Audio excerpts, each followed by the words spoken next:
So, a few days ago, this happened. Look what arrived in the post. Whoop whoop. Okay, guys, this is something. Okay, let me show you something. This is something very very special. Luigi, man, I'm tearing up a little bit, man. This is, I believe, I'm fairly sure, because I mean it certainly looks like it. Look at that. I gotta be careful with this. Is that an original frame? Luigi, brother, love you, man. I'm gonna make a video on this soon. S4, Bob Lazar Story, Project Gravitaur, Luigi Vendittelli. Oh, so much effort and work has gone into this. I'm so excited, man. I'm so excited. All right, more on this soon. I'm gonna do a video. In season one, I spoke with Luigi Vendittelli about a new project that he was working on with Bob Lazar and Project Gravitaur. We stayed in contact behind the scenes, and it's been amazing to see the project grow and develop into what it is now. And in today's episode, Luigi is back with me today to provide us with an update. But before we get into that, I want to show you the trailer for S4, the Bob Lazar story, because it's amazing and I'm so excited about it. So let's play the trailer and then we'll jump into it with Luigi Venditelli. Hi, I'm Bob Lazar. In December of 19...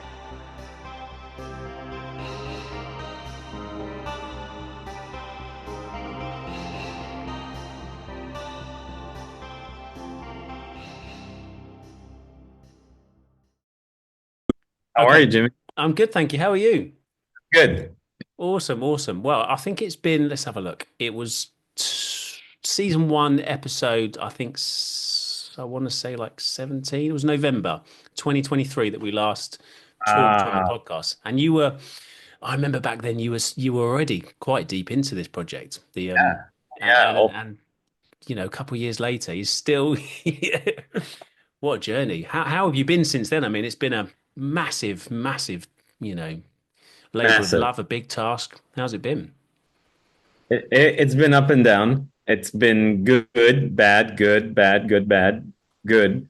Um, since November 2023, that's when we were in Nevada. We were in Las Vegas with Bob in November of 2023. My team and I, we went out to Area 51. We brought the DeLorean in front of the gate there. So a lot has happened since that. Oh my God. That feels like that feels like forever ago, because there's so many things that have happened. And I don't think that a lot of people liked the delays. I think a lot of people are freaking out that it's been taking long, and we're not happy. We weren't happy about it, but we're certainly happy about the result of the delay. We weren't happy that we delayed it. It obviously was it was a huge expensive delay. So anytime anything is delayed, there's a lot of money involved. So we occasionally get people saying, "Oh, this project should be free. This movie should be available for free." And I'm like, I would love that to be free. I really, Yeah. I would love to just say, "Here you guys are. Here it is. Check it out." But we got to survive, man. We got to pay ourselves back. This has been a very expensive project. So, Yeah. and and like I said in the past with a few people, and I think it's going to be vocalized a lot. We're going to be uh, outing a few people that have been very uh, invested in trying to stop this. So Okay. I can't. So there's a lot of things have happened. We're still fighting some stuff. A lot of people, very, very bad. I guess bad people who don't want stuff like this to come out. And I think we're too. I know this is going to sound a little bit cocky, but or maybe too honest. It's too good. I know this sounds too, a little bit like, but it's very honest. It's very transparent. We're divulging a lot more than we should in it, even to our detriment, I think, or to the detriment of some people. I was very, very advised for a long time not to put out some information that I'm putting into the film, and then we decided we're going to do it. Right after the decision and right after Bob gave us the okay, we started having some serious problems. It clearly, I think, had something to do with it. I know it sounds very, very fit, like, vague, but I can't get into the details, but I will. Awesome. I will. Yeah. So Yeah, I mean, it's something like that. You've got to be just the scale of it, and lawyering up. I can imagine. I mean, I could just think. Trying to put myself in a position where I've got somebody who is, let's face it, he's the OG whistleblower from. There's nobody bigger than Bob Lazar. He's such a huge name, and his case, his story is just incredible, yeah. and you can imagine that if you bring that forward, especially if you bring forward some new stuff that's like some new juicy information, that there are going to be people deep in these programs and be like, hang on, we don't want this. And if I try and put myself in that position, I'm thinking, okay, I'm going to get sued, I'm going to be I'm going to be in physical danger. All that stuff starts going through your head. I mean, have you had those kind of thoughts? And Not only that I have the thoughts, I mean, I look, uh, there's one thing that happened before the big. There was a smaller problem before, but it was really small compared to the bigger problem. But I did get one death threat, which was um, at a specific time where it was happening to other people surrounding Bob. So I wasn't the only one who got some type of threat. I thought it was a joke until somebody said you shouldn't take it as a joke. I still didn't go too deep into I got a death threat. But they did threaten me. They did say that I was going to know who they were going to be when I saw them in person. And I was like, okay, that's interesting.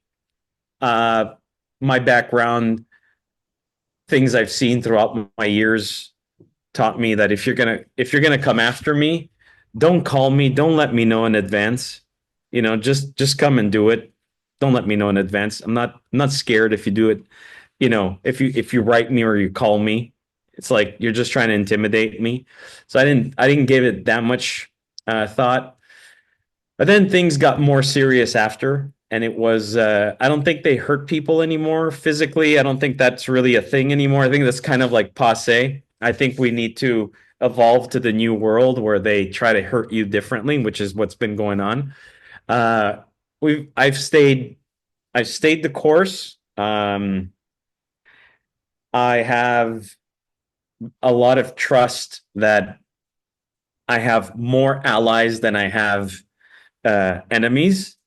So I have a lot of great people helping. I really, really can't wait to bring all this out and explain all this crap that's been going on and the people that helped.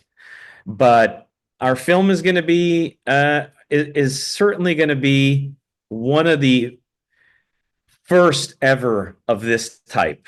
Let's put it that way. So there's a lot of new information, a lot of evidence, a lot of new information. There's very probably the best graphics you'll ever see ever in something like this. So the investment was extremely substantial. Everything comes from us. So there's no outside parties, there's no outside investors. It's myself, my company. I decided to do this. I decided to invest into this. So that also goes a long way because when we started talking with people who were going to help us distribute this, you get into a lot of shady conversations and a lot of people who are fake wanting to make this come out and then want to change it a little bit. right. And I I was like, no, this is not changing. Something really important also, and I was actually having a conversation today, is that as we're doing the final edit of this film, I I hired some more reinforcements, professional editors, and We have a composer who's from Scotland who's amazing. His name is James Gray. We have amazing editors that have years experience in this. And if there's one thing that I said is this film is not a documentary film that is designed to give you opposing views. Now, a lot of people might not be happy with that. And I don't care. This film is a historical piece about something that happened to Bob Lazar in a specific time of his life. Whether you believe it or not, if you don't believe it, I hope you enjoy it because it'll be very pleasing to the eye. If you do believe it, you're finally going to see exactly what he saw. But we have to move away from these constant documentaries that are constantly pushing 2 points. So they'll give you a lot of interesting information, and then they'll throw in a few things that kind of are like the booger in the soup, and it messes up your mind, and you go, well, is this real or is this not real? And either we face the facts that this is real or we don't. It's either it's real or it's not. And we've been doing this. I've been involved in this for like almost 40 years. So we've been doing this. The things I see nowadays out there, the interviews, a lot of people talking, I've seen this since the 1980s. There's nothing new. There's nothing new about saying, oh, this is real, but what about that? And what about this? And we've come to a point where it's a junction. Do we just constantly do an infighting of is it real or not real? Or can we just not put it to rest and look, it's real. And if it's real, what was it? What was it like exactly? Because otherwise we're always spinning our wheels and we're never getting real substantive substance information. So every time I used to look at the Bob Lazar story, I heard it from 1,000 different channels, 1 million people talking about it, literally hundreds of thousands of comments all over the internet, websites dedicated to argue against it, websites dedicated to argue for it. But there's never something clear. There was a lot of contradiction, a lot of information that was not clear, nothing visual that was actually rubber stamped. This is the thing. So if we were in a court of law and we're trying to determine if something happened or not, well, you're not going to go like, oh, it kind of looked like that. No, you need to know what are we talking about here? What exactly are we saying? Do we have can somebody draw it out? You know what I mean? So yeah. That's the point of this project. The point of this project is this is exactly what it looked like. And this is exactly what he saw. Exactly. There's no embellishment. It's sometimes boring. Let's face it. He was working in a small propulsion lab, maybe, I don't know, 200, 300 square foot little lab inside a facility. It's boring in there. It's not like they're not flipping switches and you're opening up a time portal. You know what I mean? So you're writing down notes. What does it do? Well, turn it, 20 degrees. You see anything? No, you write that down. So if you really want to know what a reverse engineering program looks like, well, you have to go into a reverse engineering program. And I'm pretty sure the ones that are running today, which I clearly believe they're still operating somewhere, not everything is exciting. There's a lot of boring stuff going on. It's a lot of data, a lot of very small steps not to make anything blow up. So I think that we also tried to make it as interesting as possible. So visually it's beautiful, and it's interesting to hear Bob explain the visuals, which I think is different than even the past documentary that was done on Bob Lazar was not enough Bob, in my opinion. We need Bob to kind of give us this information. And I think this really goes to the next level where Bob is essentially 80 to 90% of the narration is Bob himself. So it's a lot more captivating when you're hearing it from the man himself while he's explaining something and you're visually seeing it. And then in many cases, you're actually going to have him in the scene showing it. So finally, we get to see something that gives us. I know people want answers, people want a disclosure, they want an acknowledgement. We're not going to get it. I'll go on record and I'll keep going on record. We are not going to get that.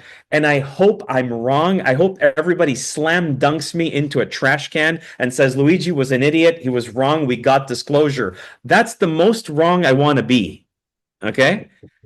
But we're not going to get it. Nobody's going to come clean. Nobody's going to tell us this truth. Nobody's going to have like this groundbreaking video.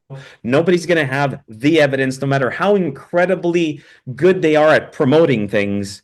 Nobody has it. Nobody's going to get it. So we have to, we have to recreate a witness account. So this is the way to do it. And technology's got to the point that allows us to do that. So this is what Project Gravitaur is. That's amazing. You make such a good point. It's excuse me. You're right. Every single documentary seems to be like, well, this is an interesting thing, but this is what the skeptics would say to that, and this is this other interesting thing, and this is what these guys would say to that, and these sort of meet somewhere in the middle, don't they? And you're like, I'm not here because I want to, try and debunk some stuff. I'm here because I believe in this, and I want to know exactly what you can tell me. Give me the information. That's fantastic, man. That's fantastic.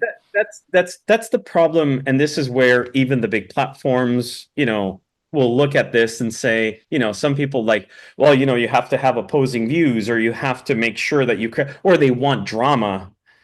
I don't give a shit about drama. I don't want drama. This is not for drama. I'm not doing this for bait. This is not clickbait. This is not, like, look over here. This is historical. This is a historical piece. That's what it is. It's essentially a visual historical piece. Now you buy it, you don't buy it. I don't care. Somebody had to do it. Yeah. And if you look at things that people believe in blindly and they have zero evidence about, we could do that all day long when we talk about religion. We could talk about religion all day long.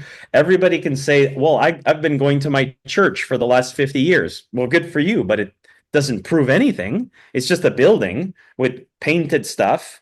I mean, it again, what we do as a species is, when we don't have something tangible to represent what we believe, well, we have to recreate stuff so that, right? Now, we've accepted that for religion. We've accepted that. I mean, there's factories right now, as we're talking, in China, making thousands of Jesus statues. This is happening as we speak. There's millions of crucifixes being made as we speak. And these are factories. This is not in a holy place where there's all these nice people. There's not like angel elves making crucifixes. These are factories, right? And they're producing really beautiful things that people will buy with money, the devil, right? So they use money to buy these things that are supposedly representing their God. But as soon as you get into flying saucers, UFOs, I'm going to say UAPs as well. I don't like you. I know you're UAP files, but from the UFO era, so I can't. I still don't. It was a marketing strategy, trying to stand out slightly, but now everyone's UAP. But no, I agree. UFO. UFOs, flying saucers, whatever extraterrestrials. Anytime you touch this topic, suddenly, if you're trying to do something a little bit more creative, something to demonstrate it, oh, well, it's not true, or you're a grifter, or you're trying to do something. It's like, I don't get it. I don't understand. What exactly is what's happening that is not so good, right? Yeah. So you're helping move. We're helping move forward this conversation. And if we don't do this, then we're always going to remain stuck in that little trap that they put us in. Well, what about this? And what about that? And we never get to the next step. What did it look like? Exactly. Oh, they had these objects. These objects were extraterrestrial. What the fuck did the object look like? What size was it? Did it have any weight? Did you measure it? How did you measure it? What was the texture of it? Was it cold? Was it warm? Did it ever change temperature? Did you ever see, like, why are we not having these conversations? If this topic is real, why are we so scared to go into the detail? Yeah. Yeah. Right? Yeah, 100%. And I think this is why it's so fantastic that you're involved in this because, I know that you were so deep. You've been deep into this for decades and decades. And I remember talking to you before about I think you were the youngest MUFON, Yeah. was it the director or area regional director in Canada or? I was actually joined MUFON as the youngest member in the world of MUFON in the mid 80s, and then eventually became national director. Yeah. Yeah. So, I mean, you don't get any more deep into the subject than you. And so to have somebody like you going, you know what, I'm going to just pull my resources, tons of, my own money. I know that you've put so much into it. And then just to go, you know what, I'm going to get as much detail as possible and really tell this story as best I can and display it in ways that are just, I mean, I've seen some of some of your visuals and they're just incredible. And I'm sitting here as a very new editor trying to make very small videos and I'm sitting there going like, yeah, man, I can't do, how am I gonna, how do I do that? It's just, it's incredible. And, even from the sort of marketing side and from the sort of product side, I mean, I had like five of these made up for a giveaway and it cost me a fortune. I'm trying to get it right and some of them are wrong. And then I had to post them like around the world and they were like, how much, like three times as much to post them across the world. I'm thinking like, I can't even think about getting into that side of it. It's just a whole new world. But to do that and then going into like the directing side and having like exceptional, I've seen your trailers and stuff and some of the clips that you've put out over time and doing all of that and it consuming years of your life is just, I mean, I don't know how, do you get time off? Like, how when do you get a break? Is it after this all comes out? Are you going to have a break, go on holiday and I am gonna disappear when this comes out. Okay, I am going to disappear. I want a full break. I don't want to talk to anybody a month, at least a month. I mean, we're constantly working. I mean, the team is here all the time. We're working weekends. We work late at night. My day starts at probably 7:30 a.m. I'm not even kidding. Every night until midnight. Every single night. And we have a really cool editing system that we set up so we could be remote and I could edit wherever I want and we could see who's on. So sometimes we'll see each other on, and in the morning we'll be like, yeah, dude, I saw you at midnight. You were, yeah. So if there's one thing I can say after all these years in business, this is probably the most amount of work I've ever done in my life, and it's the most amount of learning I've ever had, most amount of training I've ever had in 3 years that I've ever had in my life. I mean, I had to relearn a lot of things. I had to basically, I'm 50. I'm going to be turning 50 in 2 days. Okay, so I'm a 50-year-old guy working in like high tech graphic stuff that was way above my pay grade when I started. Had I known all the challenges I would have had when I started, I would probably have hesitated. I was just saying, I'm kind of glad I knew nothing about this when I started because it allowed me to want it. yeah. It made me go, I want to do that. And I basically said, fuck it, let's do it. Let's go for it. So I'm kind of in a way happy that I didn't know at the beginning because it got us to where we are today. The only thing I had was a vision. My vision was it has to look perfect.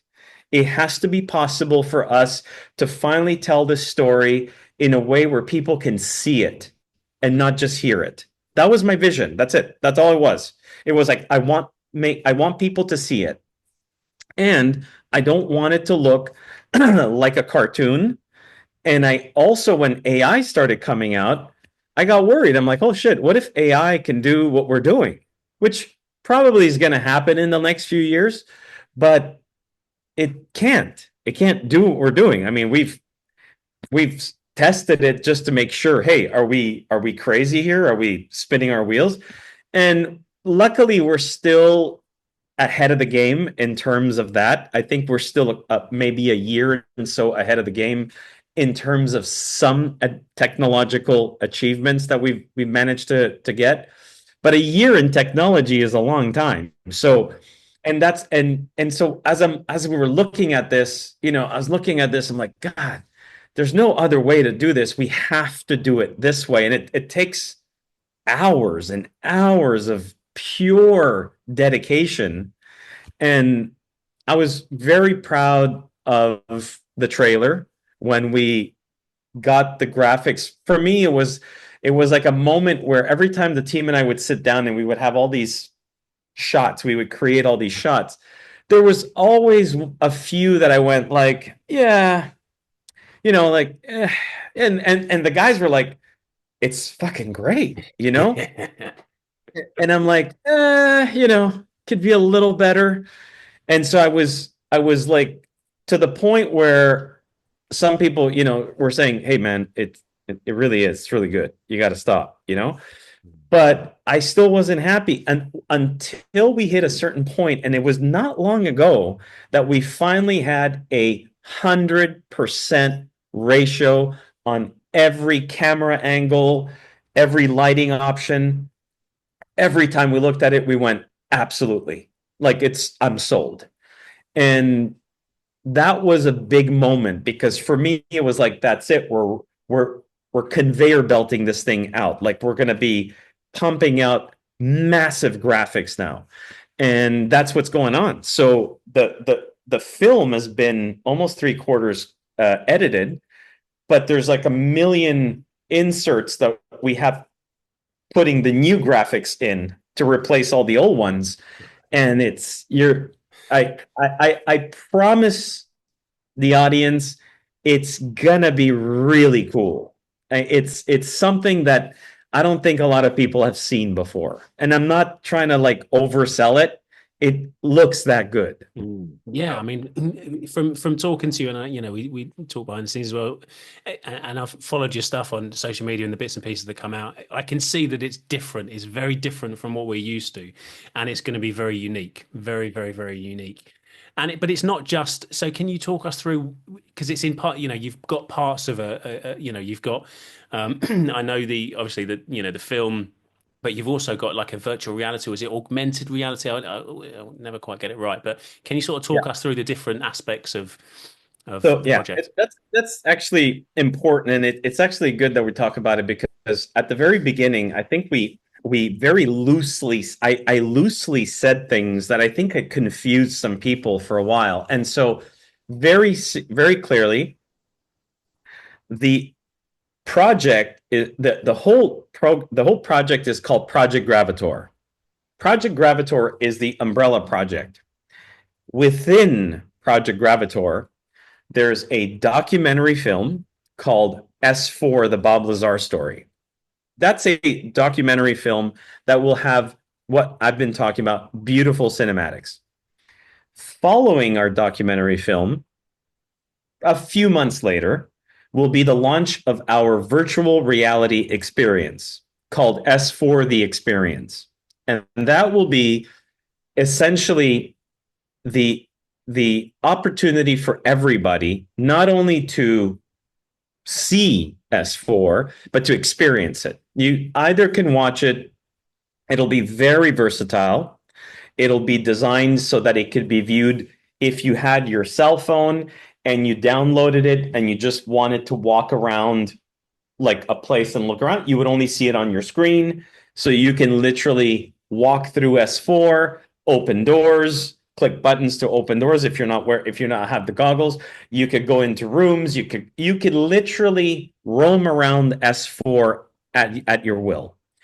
If you do it on a computer, you'll have a bigger screen, whether it's a tablet, computer, whatever, you'll have a bigger screen.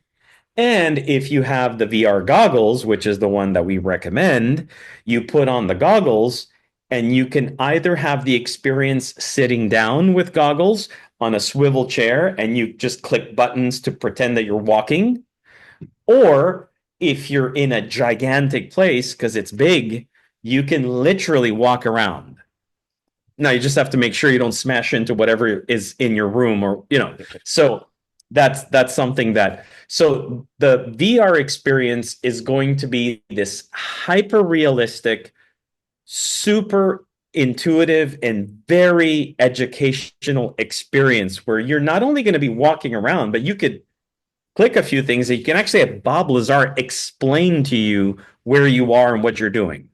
So we take snippets of what we did with the film, we bring them in. So if you're in the propulsion lab, Bob will be like, here we are in the propulsion lab. As you can see, there's all this equipment on the bench. There's the reactor that was found in the craft. And so you're there. You can actually really view it real size, real everything, which I think is going to give everybody this it's very, very impactful, especially when you're in the hangar and you have the craft in front of you.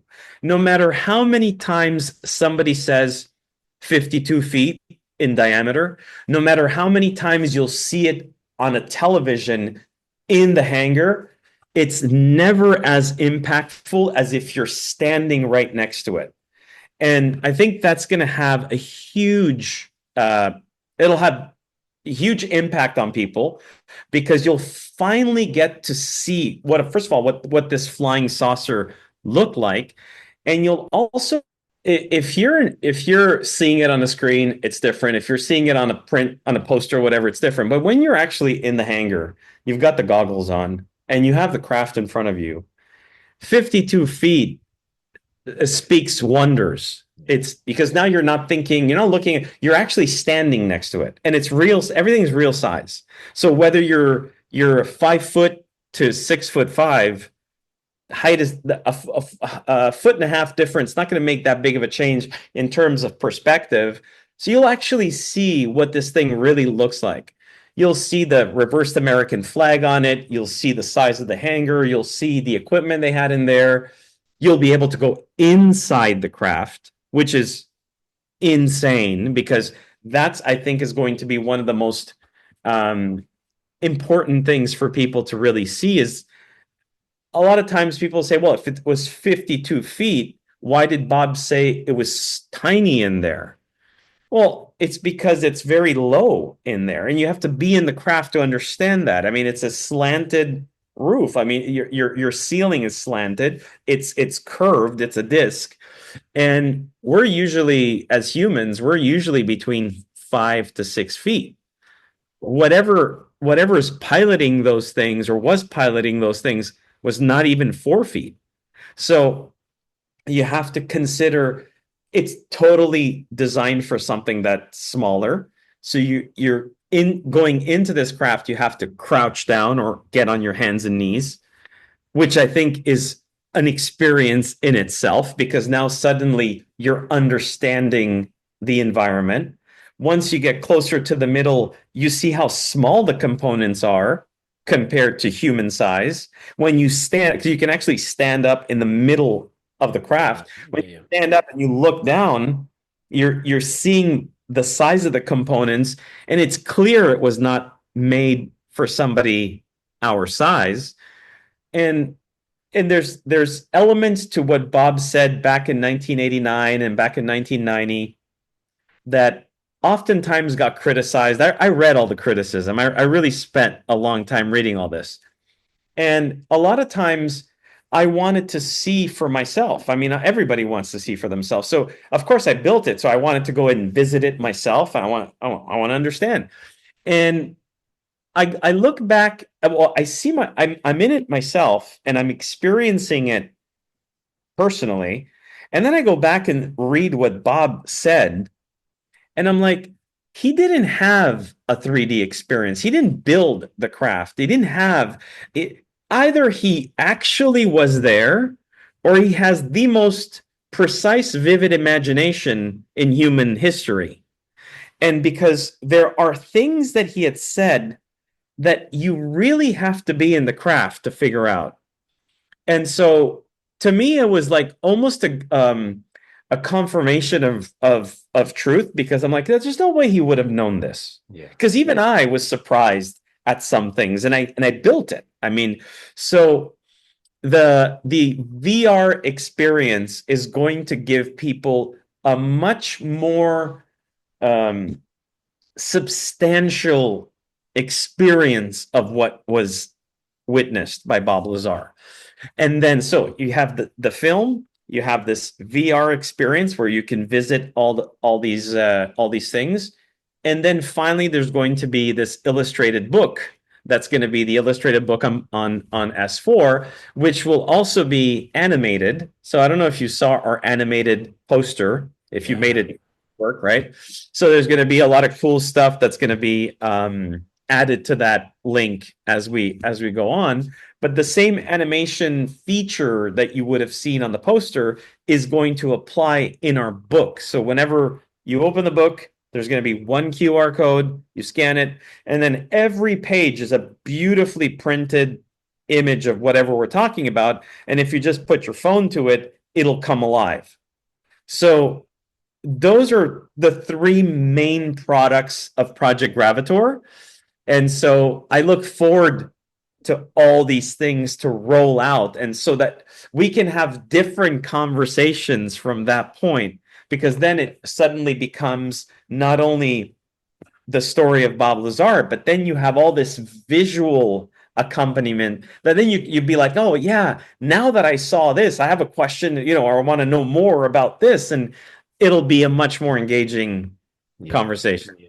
It's so I love the way you're doing it, man. It's so unique, and thank you again so much for sending those bits to me. And when I got the poster out and I got my phone out and it came to life, I was like, this is cool, man. I know what Luigi's doing here. This is something special. So unique. I'm really looking forward to it. The question I get all the time, and I keep getting it, like, I don't know, ask Luigi, ask Project Gravitaur guys. The question is like, when are we gonna, and I appreciate you sort of, you perhaps can't give us specifics, but I'll explain. It's very simple. We don't have these specific. As soon as we do, it's the first thing we're going to be putting out. Okay. The reason why we don't have it is it's the process that we have to go through. It's like a legal procedure. Okay. And as soon as we hand off this piece, it's completely out of our hands. So it's very difficult for us to say exactly this time, because we can tell you the window of time, but I can't tell you exactly which time. But believe me, as soon as I know the exact time, holy shit, will I ever be advertising that exact time? And I think that even Bob himself wants to know. He's like, we got to know exactly when. I mean, this is important. And I said, I know. I mean, as soon as we know, we're going to be putting it out there. But there's also going to be a premiere to this film. And that's going to be something that I'm looking forward to, because we have a lot of people been reaching out and want to come to the premiere. My intentions is to be doing that in Las Vegas, because that's where this happened. So I want it to be in Vegas. Plus a lot of people. Exactly. It's so a lot of people also are in Las Vegas still. So we want to make sure that it's where it all happened. And so that's I'll probably know my premiere date before I know the actual date where you could buy the film or rent the film. That's for sure. But as soon as we got it, believe me, it'll be in fucking bright light neon so that everybody can know. Yeah, superb. Awesome. I can't wait, man. I can't wait. It's just such an amazing project. And again, it's like I said earlier on, there couldn't be a better person than you and your team to really bring his life, his account, his experience to life. And really, I mean, you can't document it any better than the way that you're doing it. It's just, we're almost reliving his life at this time, which is just, is exactly what you want when you're trying to research something, when you're trying to learn about a part of the UFO subject. And for those of us that are deep into it, you'll see Bob Lazar in so many different clips. And And even me, I mean, I'm so deep into the subject, I don't know exactly, because there's so many different, like you were saying earlier, so many different accounts, so many different people's take on it. You know, someone doing a podcast, well, I think this and I heard that. And let's, Yeah. somebody like yourself who can just curate this beautiful and super, super specific story and portray it in this beautiful way. And it's exactly how, you've got Bob there literally explain, this is how it is and this is how it should look. And I know you've worked really, really, really hard and, super, super close with Bob to make it so accurate as possible. I mean, that's all we could ask for, as people that are interested in the subject and researchers and people that just, love the sort of nostalgia of Bob as well. All of us coming together, it's just, it's the perfect project. And I really hope, genuinely, I really hope that other filmmakers and other people that are in this space take note of this project and really try and replicate that in the future when they're telling their story, because it's so important. Absolutely, and I will also say to that, and thank you, by the way, for that, because we love the compliments as well. We love all criticism, including the compliments. Okay, but when it comes to the Lazar story, the first thing I'll say to a lot of people who are, I guess, on the fence or are not believing the Lazar story, let's at least start the conversation with the right information. Yeah. Yeah. And then make an educated decision whether you agreeing or not, disagreeing or whatever. But let's at least get the information right first. Yeah. Then we'll talk. Because a lot of times we'll even get messages where it's like, oh, he said this and he never said that. Like it's too bad sometimes that people really took some random information online and considered to be, the pinnacle of the information and completely inaccurate, and then made their decision, and then years compounded that bad decision. And so it's hard for them to like agree that that was wrong from the beginning, but it was. So let's at least get all the data straight. Now, on another note, it's also very important for the viewers, anybody watching, because everybody watching is going to go, this is great, we're going to see all the S4 stuff. What about his education? What about all the other, oh, he got arrested, because he did get arrested when he was in Las Vegas. Are you covering all that stuff because he's a fraud and he's a liar and he got arrested and he's a criminal? And it's like, okay, I'm going to put something real clear here. Okay.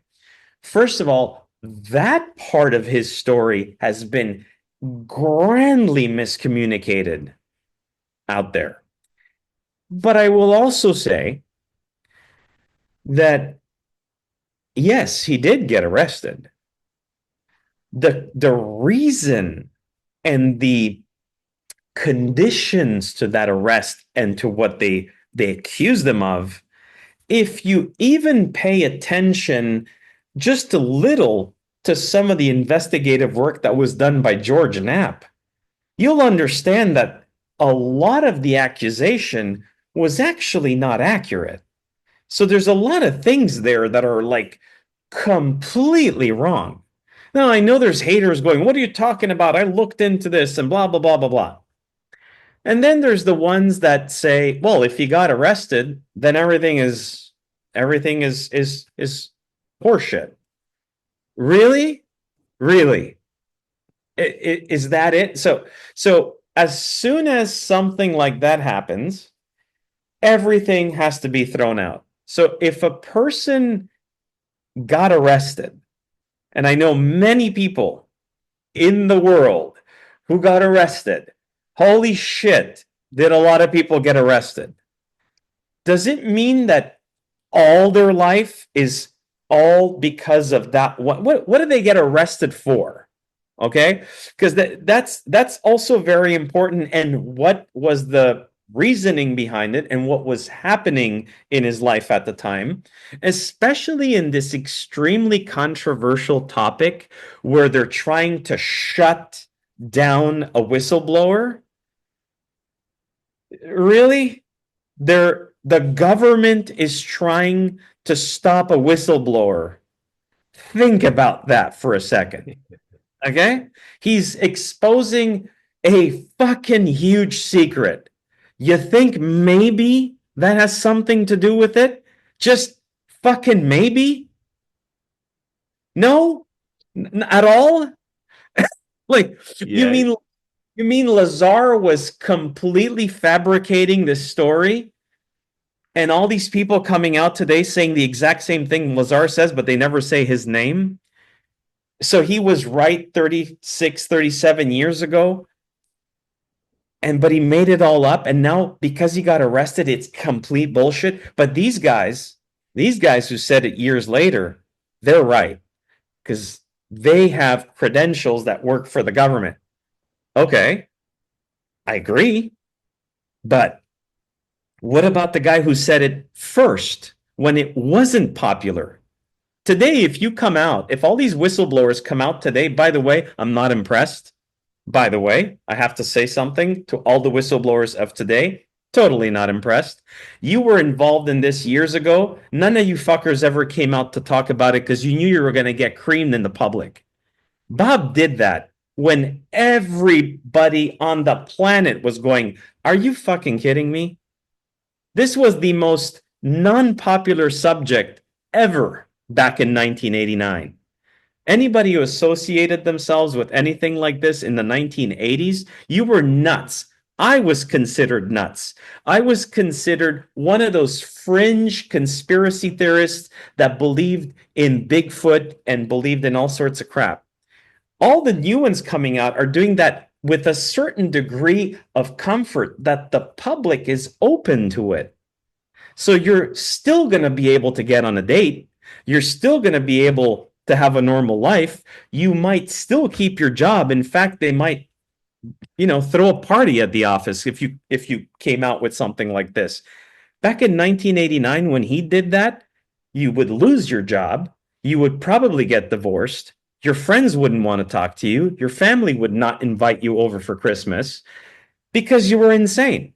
So the timing of when Bob Lazar came out, being the original whistleblower of all this, should never be underestimated. He was the first one who had the courage to do this. And this is also going to be transmitted to the audience through the interviews that we have with the witnesses that were there, including George Knapp, that talks about how incredibly weird things were around Bob's life at the time. And George witnessed those things, how the fear was real, how Gene Huff was there. Gene Huff saw Dennis Mariani when they were at the casino, just at the very, very tail end of Bob being in contact with these people. There's things that were genuinely going on. They shot at him when he was in his car. Nobody likes to talk about this. It's like as if that shit never happened because, he got arrested. But what about all the other stuff? What about all that stuff? And why does it somehow match all these new claims from all these whistleblowers? They're all coming out now, 30 some years later. Where were you? Yeah. This has been going on since the fucking 70s, if you want my opinion. So it's like and I respect them, but at the same time, I don't respect the courage the same way because it's different. Okay? I respect them, but it's not the same thing. Basically, we're in an era of this is okay. But it was not okay 37 years ago, and the guy did it. And a lot of people call him a grifter, which I find to be an insult to the guy, because if you look into the story of which we're going to be detailing greatly, Bob Lazar didn't make any money from this. Bob Lazar never asked us for money from this. Bob Lazar had everything to lose back then to do this. He never made any money back then. In fact, I don't think it helped him in any way for a good 20 years. So that's a really interesting position to be in. Yeah. it's basic critical thinking, isn't it? And I think people put that aside sometimes because they've just got this preconceived idea or they've seen something and that just sticks in their head. And when you really step back, and this is a beautiful opportunity for people to do that, step back and take all of the information, the truth, take it all in, and then just think, okay, that makes sense. Okay, that does make sense. Whereas all of the stuff that you've heard and all of the rumors and the this and that, I just think that he just gets more and more credible, and he often comes up in conversation when we're talking podcasts, and everybody says, people that really pay attention, everybody says that dude just gets more and more credible as the years go on, more and more credible. And I just think he's an exceptional character, and the story is just fantastic, and having the opportunity to just hear it and see it correctly, as you were saying, that's so important. It's such a really good point that I hadn't really considered. That we've just as you were saying, I'm sitting there thinking, you're so right. There's just clips of all these different things and these different people. And actually, we haven't really had a person just work on a project for 2 years with somebody like yourself, who's an incredibly passionate. You want to get the truth out there, and you want to portray it in just a beautiful, bright and vibrant way. And so that we can really be there and visualize it. We just don't see that. And so to have the OG, genuinely the OG whistleblower, and you together is just fantastic. I can't wait.